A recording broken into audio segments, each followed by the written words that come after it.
My sister sold her house for a dream vacation, then demanded to live in mine, rent-free for 10 months. When I refused, she screamed, "You're just sitting on it while we're struggling." I pulled out my phone and showed her exactly what I'd been documenting for the past 6 weeks.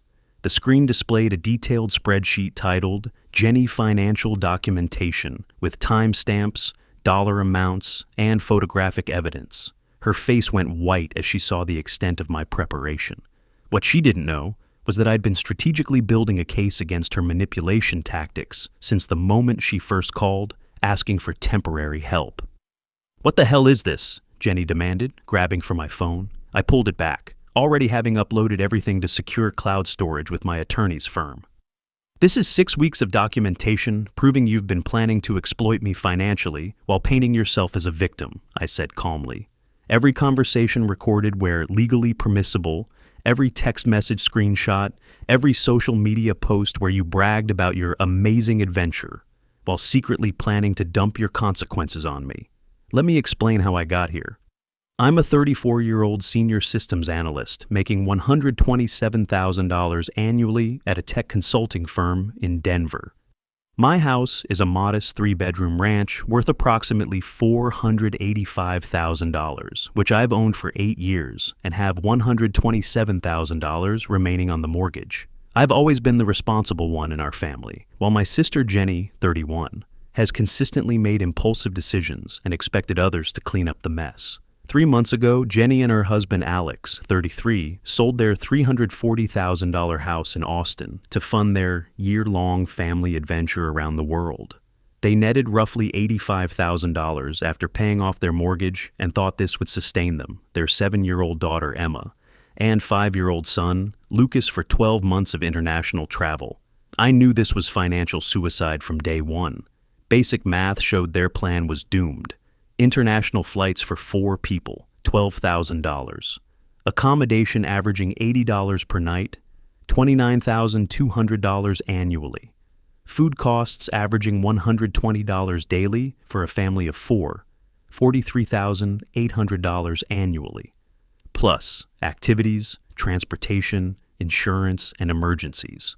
Their minimum annual budget should have been $95,000, but they'd only allocated $85,000 total.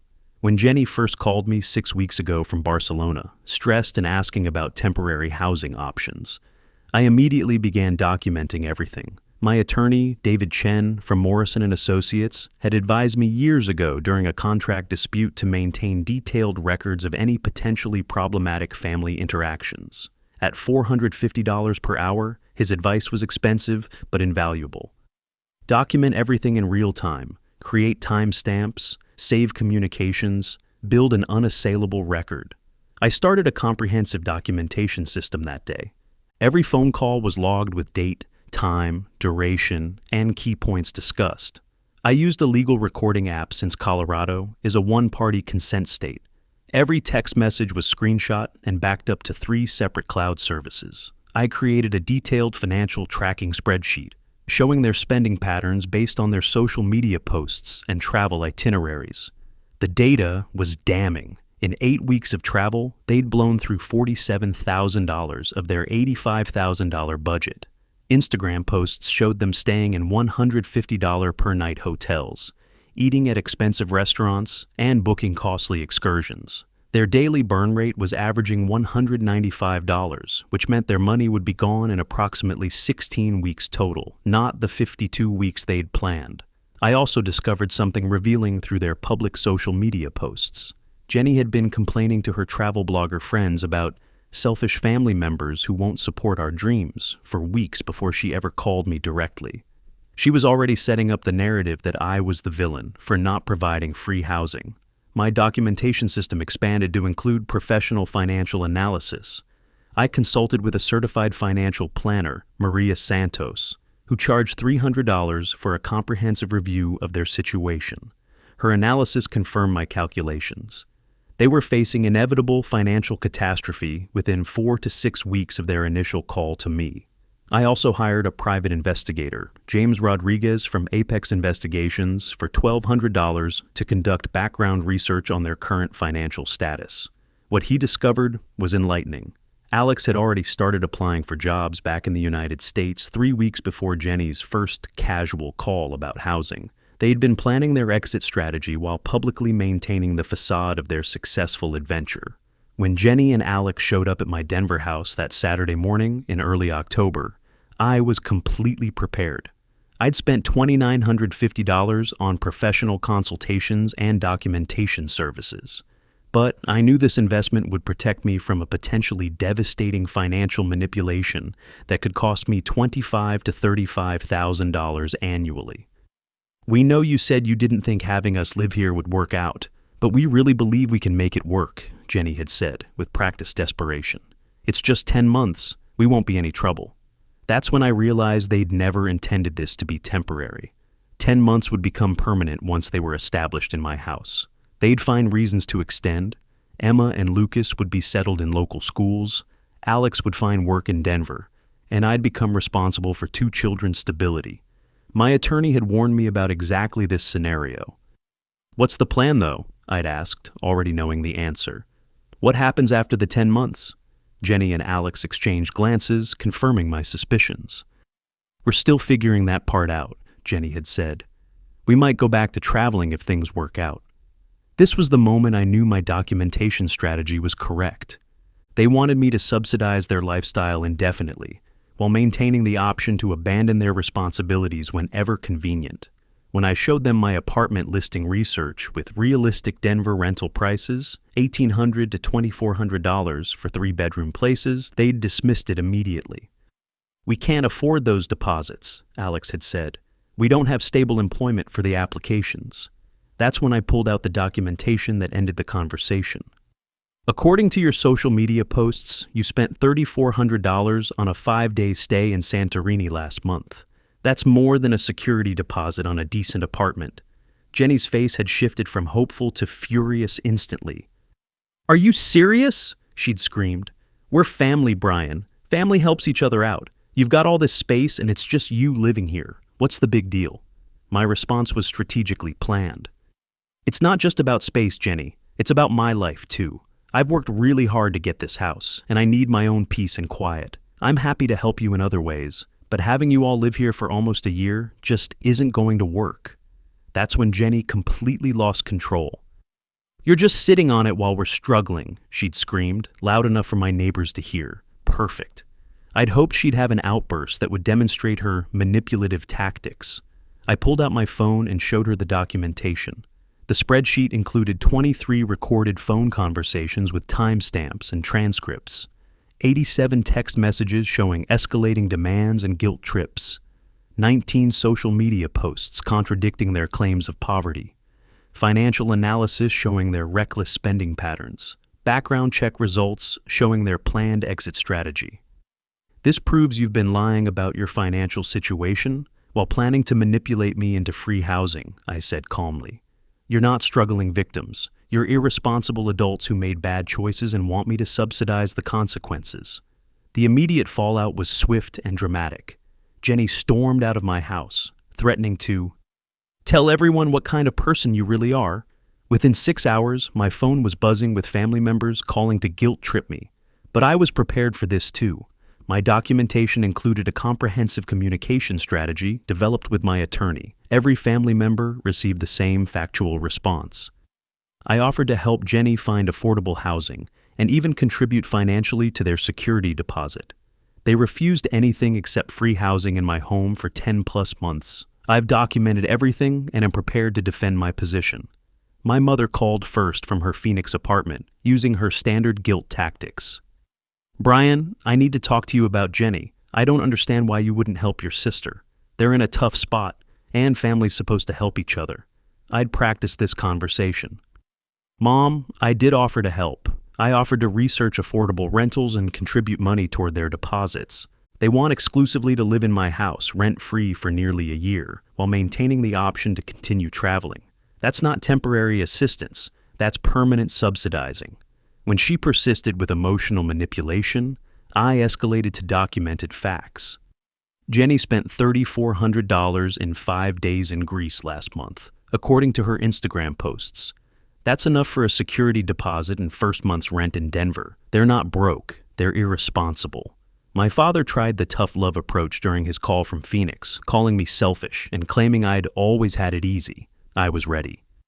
Dad, I worked 55-hour weeks for 8 years to pay off this house, while Jenny and Alex were posting about their work-life balance and criticizing people with traditional careers. I earned this stability through sacrifice they weren't willing to make.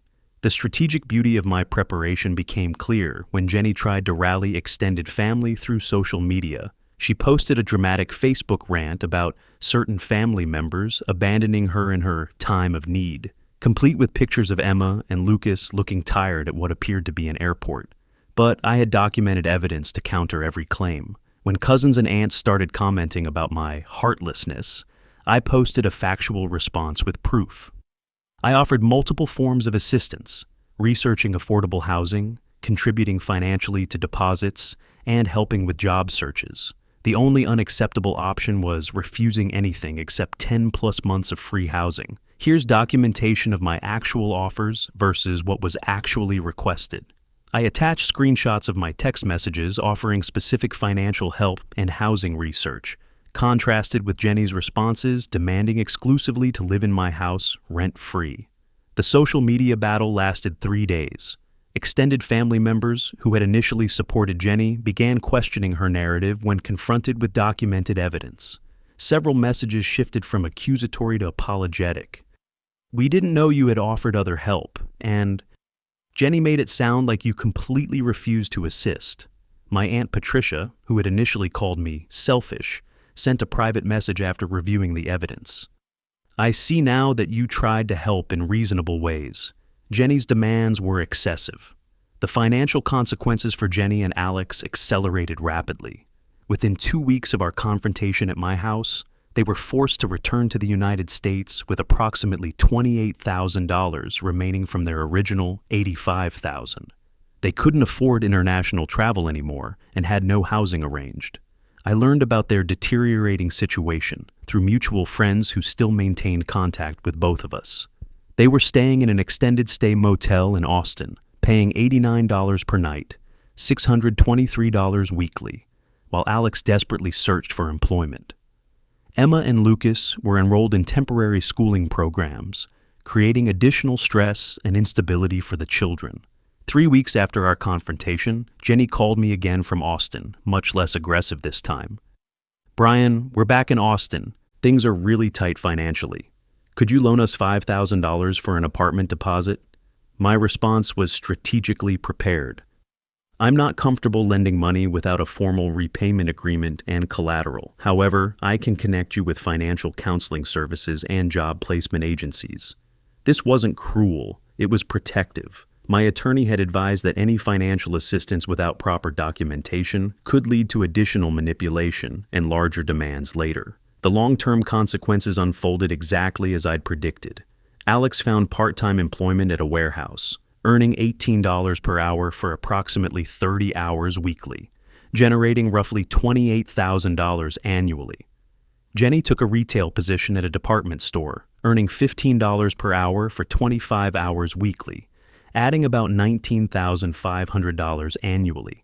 Their combined income of $47,500 was barely sufficient for basic living expenses with 2 children. They were forced to rent a 2-bedroom apartment in a declining neighborhood for $1,200 monthly, requiring Emma and Lucas to share a room. Their financial stress created marital problems, according to mutual friends who reported frequent arguments about money and blame for their situation. 6 months later, I received vindication for my strategic approach. Jenny's former travel blogger friends began posting about her situation as a cautionary tale about financial planning for family travel. One post specifically mentioned unrealistic budgeting and expecting family members to subsidize poor decisions. The financial impact analysis showed my strategic documentation had saved me approximately $31,000. Conservative estimates suggested that hosting Jenny's family would have cost me increased utilities. $150 monthly times 10 months equals $1,500. Additional food costs, $400 monthly times 10 months equals $4,000. Increased insurance and liability, $75 monthly times 10 months equals $750. Opportunity costs from disrupted work-from-home productivity, $2,500. Potential property damage and wear, $1,200. Lost personal time value, $3,000. Probability of extended stay beyond 10 months, $18,000. Meanwhile, my documentation and professional consultation costs totaled $2,950. The return on investment was over 1,000%. My relationship with my parents recovered gradually as the truth about Jenny's manipulation became apparent. My father eventually acknowledged that I'd handled the situation more maturely than expected, and my mother admitted she didn't understand the full financial picture initially.